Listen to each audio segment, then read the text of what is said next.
Olá, meus irmãos. A paz do Mestre esteja com todos vocês. Que Deus abençoe quem me ouve e que o Senhor Deus Todo-Poderoso possa se manifestar através dessa breve palavra e falar conosco no íntimo do nosso coração. Por falar nisso, como que está o coração, meu irmão? Como que está o coração, minha irmã? Que Deus abençoe. Muito feliz de estar aqui com vocês todos os dias, tá?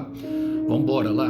Vamos para mais uma conversa, para mais uma breve reflexão. Hoje, o texto que nós vamos ler encontra-se na Epístola de Paulo aos Romanos, capítulo 10. Quero ler a partir do verso 1. Diz assim: Irmãos, o desejo do meu coração e a minha oração a Deus é que o povo de Israel seja salvo. Sei da dedicação deles por Deus, mas é entusiasmo sem entendimento. Pois não entendendo a maneira como Deus declara as pessoas justas diante dele, apegam-se ao seu próprio modo de se tornar justo, tentando seguir a lei e recusam a maneira de Deus. Pois Cristo é o propósito para o qual a lei foi dada. Como resultado, todo o que nele crê é declarado justo. Glória a Deus por isso, irmãos. Uma palavra linda do apóstolo Paulo que mostra a nossa forte tendência de querer fazer as coisas com o nosso braço, aquilo que eu costumo chamar de a natureza adâmica, que a Bíblia chama de natureza adâmica. E Paulo, um dos temas centrais de Paulo escrever essa carta aos Romanos era justamente esse: combater os falsos ensinos na igreja que tinha se dividido porque se encontravam em pequenos grupos e estava ali num começo, crescendo. Então alguns judaizantes tentaram manter o costume, como por exemplo o corte do prepúcio. E a carta de Paulo ela é lindíssima, irmãos. Ela é um guia completo de fé e prática de todo cristão. E ela aponta justamente para aquilo que nós vemos falando, que é por fé no Senhor Jesus Cristo. E não pela prática das nossas boas obras, para como ele vai dizer em Efésios 2:9, para que nós não venhamos a nos gloriar dos nossos próprios feitos. É para dar glória ao nome dele. E pensando nisso, quero fazer as aplicações pertinentes a esse texto. Vamos embora lá? Vem comigo, vamos nessa. Vamos deixar que a nossa mente se encha com as coisas do céu. Olha, fala assim: irmãos, o desejo do meu coração e a minha oração a Deus. Eu já quero fazer uma pausa aqui no primeiro versículo com vocês. Irmãos, desejos e orações devem estar alinhadas. Eu quero colocar isso para vocês novamente, falar, repetir, para que entre em nosso coração. Nossos desejos e nossas orações, elas devem estar alinhadas. Devem estar alinhadas. Ô Alisson, mas os meus desejos têm sido ruins. Irmãos, todo mundo tem desejos bons e desejos ruins. Os desejos ruins só se tornam pecado a partir do momento que nós executamos eles, ou seja, passamos para a prática. E por isso que eu insisto com vocês para colocar o evangelho em prática, porque quando nós praticamos o bem, as coisas ruins vão ficando de lado. Se você é aquilo que repetidas vezes você faz, irmão. Quanto mais, minha irmã, nós fazemos alguma coisa, mas nós nos tornamos especialistas nele. Se nós pecarmos muito, nós vamos tornar especialista no pecado. Então os desejos maus, eles fazem parte sim. E em Mateus 6,13, na oração apelidada como do Pai Nosso, o Senhor Jesus vai nos dizer: orem dessa forma para ele, não nos deixe cair em tentação. Mas para nos deixar cair em tentação, nós temos que falar para ele em qual área o diabo tem nos tentado. Qual é o desejo? Eu já cheguei a mencionar para vocês, irmãos, que nas minhas orações mais íntimas eu falei: Senhor, eu estou queimando, ardendo de desejo por uma mulher, eu quero fazer sexo. E eu não tenho problema de falar isso, irmão. Por quê? Porque foi isso que me manteve em santidade, porque o Senhor me fortaleceu naquele momento. E o desejo, todo desejo, irmão, seja o bom ou mal, ele passa. Mais cedo ou mais tarde ele passa. Agora a gente precisa de força em alguns momentos para resistir, principalmente aqueles que esperam no Senhor, como eu, por exemplo, por um casamento, por algo santo, por algo bom. Olha, a palavra fala dos desejos bons também. Agora, os desejos bons, o que nós devemos fazer, irmão? Isaías 26:8 vai dizer: andando nos caminhos dos seus mandamentos. Esse é o caminho bom, dos seus mandamentos, os caminhos da promessa, da lei, da palavra de Deus. Esperamos no Senhor. como por exemplo esse que eu acabei de falar para vocês. O que mais desejamos é glorificar o seu nome. Então coloca esse propósito diante do Senhor. Em oração, irmão, os desejos. Ele fala, nesse caso aqui, Paulo está falando, é que o povo de Israel seja salvo. Por quê? O desejo de Paulo, irmão, está alinhado com o desejo de Deus. O desejo de Paulo, nesse caso, está alinhado com o desejo de Deus.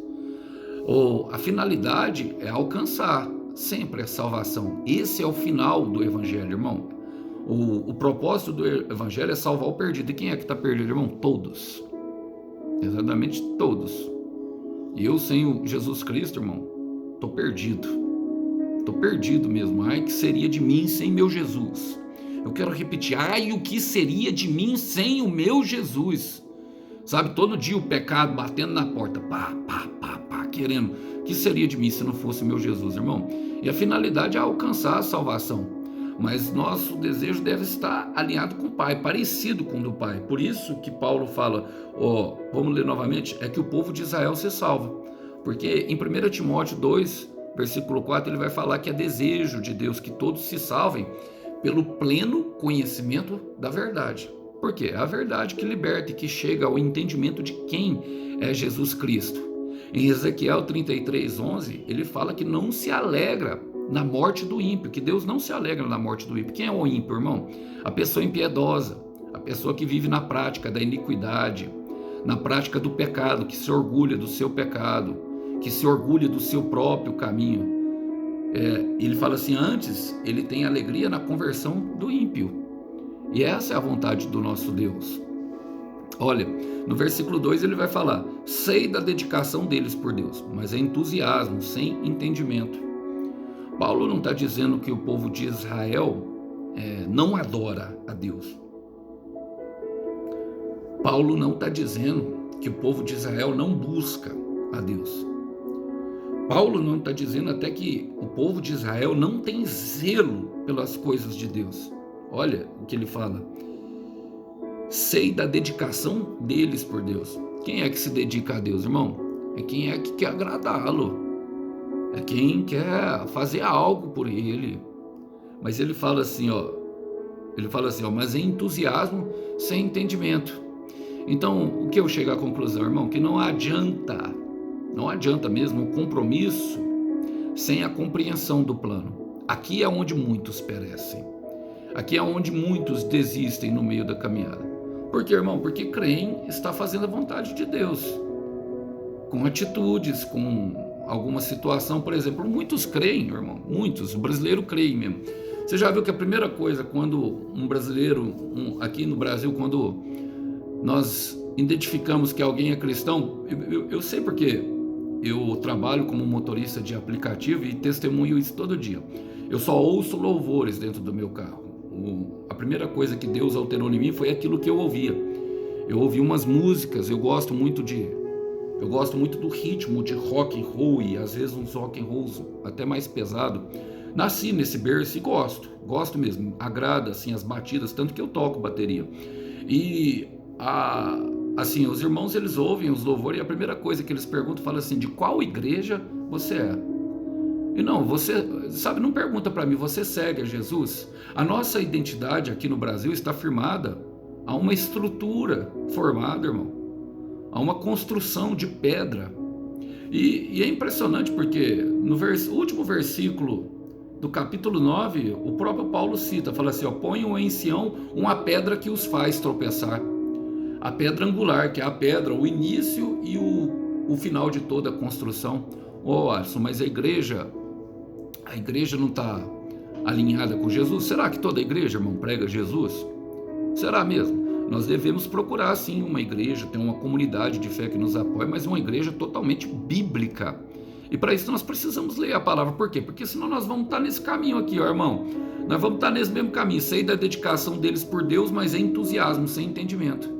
E nós vemos o reflexo disso nas pessoas, irmão. A primeira coisa que elas falam, de qual igreja você é? Você é da Assembleia? Você é da Batista? Você é da Metodista? Você é da Wesleyana?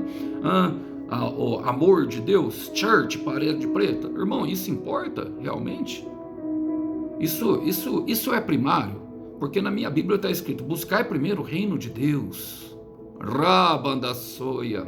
Está confrontando corações aqui agora, porque tem pessoas que creem que a igreja, o templo de Deus é primário. Não, irmão, é secundário. É secundário, deixa eu falar. Eu sou secundário, a minha vida é secundária, a minha família é secundário, a igreja é secundário, sabe? Todas as outras coisas, as demais coisas são secundárias. E o que é primário? São Deus, por meio de Jesus Cristo. Então, não adianta compromisso sem a compreensão do plano, sem saber quem é Jesus Cristo, irmão. Sabe? Sem saber, sem conhecer a superioridade do Filho, sem entender como que o plano de Deus se desenrola através da figura de Jesus Cristo. E nós só conseguimos isso através de uma disciplina espiritual chamada leitura bíblica e oração. Por meio da revelação do Espírito Santo que nós vamos alcançar esse tipo de entendimento e saber o propósito que Deus tem para a vida de cada um de nós, irmãos. Olha o que está escrito em Provérbios, capítulo 12, versículo 1, diz assim: quem ama a disciplina, ama o conhecimento, mas o tolo odeia a repreensão. Não gosta de ser disciplinado. E esse era o propósito da lei, irmãos. Qual? Disciplinar. Mostrar, sabe, a disciplina que nos leva justamente a conhecer o santo. Mas sem a revelação do Espírito Santo, irmão, não tem valor nenhum. Se torna apenas uma repetição e ritualístico. Por exemplo, tem gente que vai no culto, irmão, todo dia, tem uns que vai todo domingo e não mudou nada na vida. Agora, que evangelho é esse que não causa transformação na vida da pessoa? Que evangelho é esse de Jesus Cristo que não muda uma pessoa, não muda a forma dela caminhar? Porque a minha vida mudou completamente, irmão. Quem me conhecia antes e me conhece hoje fala assim: o Alisson é outra pessoa. E quem me conheceu aí 3, 4, 5 anos atrás ainda me vê hoje, aí vai perceber que eu ainda quero mudar mais, irmão. Eu me tornei viciado. Viciado em que, Alisson? Toma cuidado, vigia, varão. Viciado em mudar a mim mesmo, irmão. Sabe, eu olho para mim assim, eu quero me construir, me tornar cada vez mais parecido com o Mestre. Porque Ele é o Rei.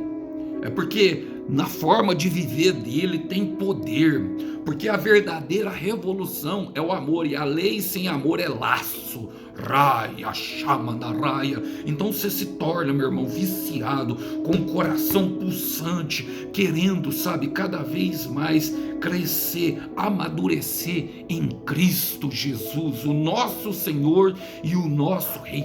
Rica mandaranda saia, sabe? Irmão, aonde você puder absorver da palavra, vai na igreja também. Mas o seu pastor não é rei, não. Não é, não. O rei é ele. Ele é digno de honra. Ele é digno de glória. Ele é digno, entendeu? Então não adianta zelo sem entendimento. Não adianta, meu irmão, o compromisso sem a compreensão do plano. Olha, Paulo vai falar no versículo 3, irmão: pois não entendendo a maneira como Deus declara as pessoas juntos diante dele, apegam-se ao seu próprio modo de tornar justos, tentando seguir a própria lei. Recusa a maneira de Deus. E é isso que nós vemos também, irmão. Sabe assim, dentro das casas, dentro das religiões, transformamos Deus da maneira de pensar. E, logicamente, a falta de entendimento. O que é que nós entendemos? O entendimento é a compreensão, irmão. Aquilo que nós pegamos e tomamos como verdade para a nossa vida e começamos a praticar. Aplicamos aquilo na nossa vida crendo, está fazendo certo. O entendimento, agora a falta de entendimento, ela vai conduzir à ruína e à destruição. A falta de entendimento do quê? Do santo, do eterno, do que é justo diante do olho de Deus. E olha o que a palavra vai falar, irmão. A palavra vai falar assim, ó: apegam-se ao seu próprio modo de se tornar justo. O que é isso? É quando eu me justifico. É quando eu mesmo quero. Quer uma maneira simples? É quando nós escondemos o nosso pecado e colocamos ele. Aí fazemos uma oração. E a oração a Deus, ela até pode...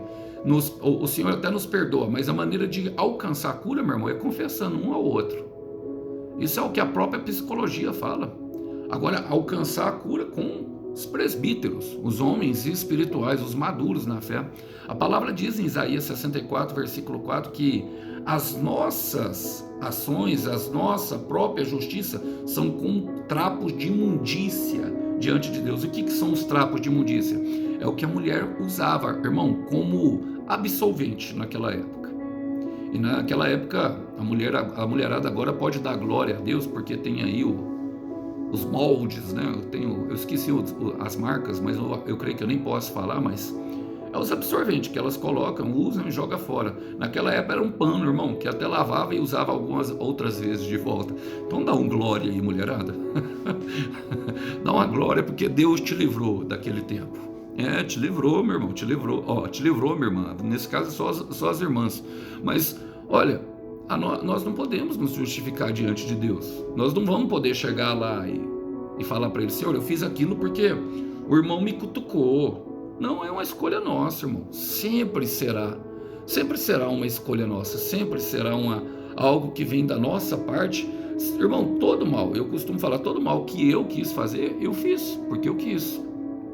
E a falta de discernimento vai nos conduzir, sabe? Discernimento daquilo que é o caminho que Jesus Cristo. E Jesus Cristo nos conduz em amor, irmão. Nos conduz, olha, em arrependimento e crer nas boas novas. Basicamente, e de forma bem simplória mesmo, colocando o evangelho para vocês, é Marcos 1,15. De fato, o tempo prometido já chegou. Arrependam-se e creiam nas boas novas. Ou seja, deixem a prática do que é ruim e comecem a praticar o que é bom, crendo que a prática do que é bom diante de Deus vai te fazer parecido comigo e vai justamente me levar à promessa. Creiam nas boas novas, creiam na promessa. Olha o que fala em Provérbios 21, versículo 2. Há sempre uma maneira ou outra de justificarmos as nossas ações, mas o Senhor conhece os pensamentos e as intenções. E é justamente isso que ele avalia, irmão. É justamente isso. Ele vai muito mais profundo. Tem muita pessoa que fala assim: eu não oro porque Deus já sabe o que eu tenho no meu coração. E aí ele está querendo que você mude essa intenção, irmão. Está querendo que você mude, minha irmã, essa intenção. Ele quer se relacionar com você. Sabe, ele sabe, porque ele conhece no meu íntimo, no meu profundo. Deus me conhece. Por isso que ele enviou Jesus Cristo, irmão, em forma de homem, para mostrar para nós. E é por isso que Jesus Cristo é importante. Entende? Por isso que não haverá justificativa diante dele, irmão. Não tem como. Não tem como a gente justificar. Olha, eu quero passar para o final. Agora nós vamos para a parte mais boa. Fala assim, pois Cristo é o propósito para o qual a lei foi dada. Irmão, eu vou além. Tudo na criação aponta para ele. Inclusive a lei. Tudo. Paulo fala, porque dele, para ele e por ele todas as coisas foram criadas. Jesus Cristo é o Logos de Deus, como João apresenta. É a palavra que é o princípio que mantém todas as coisas em perfeito equilíbrio. Então, tudo na criação vai apontar para ele, irmão. Inclusive a lei, que eles tanto se vangloriavam de cumprir, assim, por cumprir, se tornavam justos diante de Deus por fazer aquilo que era bom aos seus próprios olhos. Mas nós não podemos nos gloriar de fazer o que é bom. É o que a palavra fala. A palavra nunca não vai nos dar essa brecha, irmão. Nós ainda estaremos, sempre em dívida com o Senhor, porque o que Ele fez por nós, irmão, é infinitamente superior. E o que o Senhor Jesus fala em Mateus, capítulo 5, quero ler com vocês o versículo 17 e 18, fala, não entendam de modo errado a razão da minha vinda. Muitos entenderam, irmão. Não vim abolir a lei de Moisés e as advertências dos profetas. Eu vim para cumprir a lei. Eu afirmo a vocês, enquanto existirem céus e terra, a menor letra ou o menor traço da lei continuará de pé até que o seu objetivo seja alcançado. E qual que é o objetivo, irmão? Paulo está falando, olha, pois Cristo é o propósito para o qual a lei foi criada. A lei aponta para Cristo, para que nós venhamos a evoluir como mestre.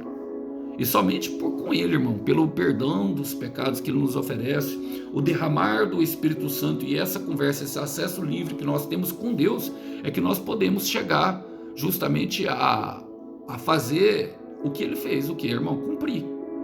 Cumprir, andar como o Mestre andou. Se nós quisermos ser como o Mestre andou, devemos andar como o Mestre andou, ter a mesma atitude que Cristo Jesus. Por isso Ele veio em carne. Olha, e eu quero terminar porque Ele fala: como resultado, todo o que nele crê é declarado justo. Chegamos no ponto central. Todo o que nele crê não será envergonhado. Todo o que nele crê não será decepcionado. Todo o que nele crê não será desiludido. Darabadasso kebandaraya. Erekamanda ramanda sekamanda randa shaya. Quando enxergamos a Cristo, irmão, quando enxergamos a Cristo, minha irmã, enxergamos a justiça de Deus. Quando temos entendimento de quem é Cristo, irmão, quando temos entendimento de quem é Cristo, minha irmã, enxergamos a justiça de Deus.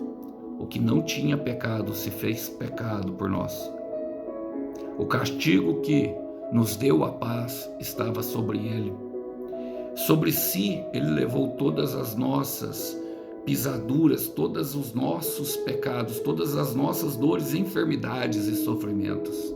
Sobre ele nos deu, ele criou um novo e vivo caminho e um acesso ao Pai, para que pudéssemos falar com o autor da criação, com aquele que nos criou, para que pudéssemos andar em propósito, nos propósitos que ele criou para nós de antemão, porque dele, para ele, por ele foram criados todas as glórias. Louvor e glória sejam dadas ao Rei Jesus. Eu quero repetir: louvor e glória, glória ao Rei Jesus. Ele é o Rei do universo. Ele não é o Rei de Israel. Ele não é o Rei do Brasil. Ele não é o Rei dos Estados Unidos, da França, da Itália, da Rússia ou do Afeganistão. Ele não é o Rei da Argentina, do Chile ou do Equador, ou quantos países eu puder falar aqui. Ele não é. Não, ele é o Rei do universo. Ele é o Rei de tudo e de todos. Rabatsoi, Kamandarandakai. Quando enxergamos a Cristo, enxergamos a justiça de Deus. Eu quero terminar, irmão, com Atos 17, versículo 28, que fala: porque nele nós nos movemos, nós existimos, porque nele nós vivemos, nos movemos e existimos. Porque nele nós vivemos, nos movemos e existimos. Porque nele nós vivemos, nos movemos e existimos. Somente nele, irmão, nós teremos vida, e vida em abundância. E para experimentar mais de Deus, nós devemos largar velhas compreensões, velhos conceitos equivocados de influências anteriores que nós tivemos, para experimentar o novo de Deus que está em Cristo Jesus. Gostaria de deixar essa palavra com vocês, para nossa breve edificação. Fiquem na paz, meus irmãos, fiquem na paz do Mestre. Até uma próxima. Tchau, tchau.